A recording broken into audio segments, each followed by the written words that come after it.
L'euphorbe maritime est une plante vivace, mais elle peut vivre souvent plus longtemps que 2 ans. Elle est omniprésente sur le littoral atlantique. Abondante sur les dunes, c'est une pionnière des sables nus qui colonise les traînées sableuses d'arrière-dunes.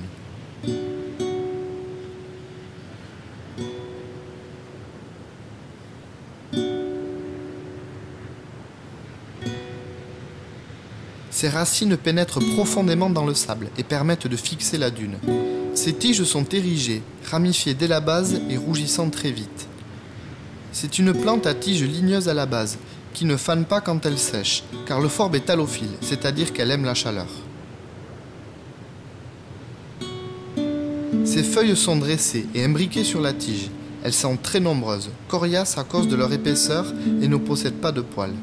C'est une plante glauque, c'est-à-dire qu'elle a une couleur bleu-vert.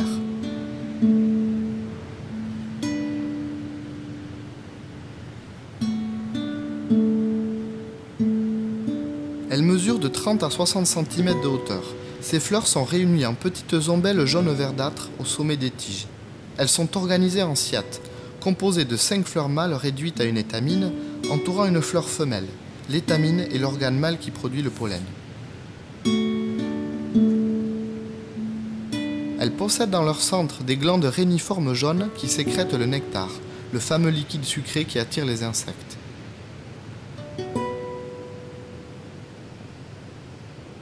L'euphorbe pousse en touffes souvent très nombreuses. Elle sécrète un liquide blanc lorsqu'on la casse. Il est très toxique, dû à l'euphorbine qu'il contient et peut provoquer des irritations. Peu à peu, la fleur s'ouvre et se développe, comme si elle voulait se rapprocher du soleil, afin de mieux capter sa lumière. Elle fleurit en général de mai à septembre. Elle est dite endogame. Cela veut dire que son mode de reproduction est assuré par les insectes, et particulièrement par la fourmi, qui véhicule le pollen et assure la dissémination des graines. D'ailleurs, en voilà une qui n'a pas pu résister à son nectar sucré. La fourmi se délecte du pollen jusqu'à s'en recouvrir les mandibules et la tête.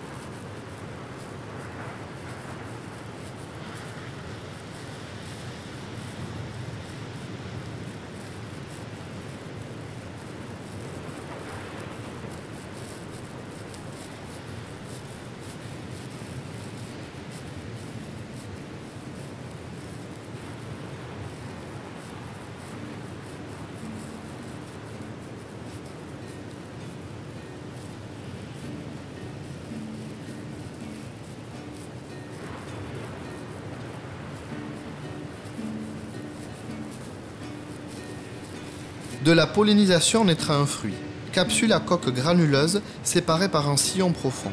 Ces graines supportent très bien la chaleur et peuvent survivre plusieurs années, assurant ainsi le renouveau de l'euphorbe.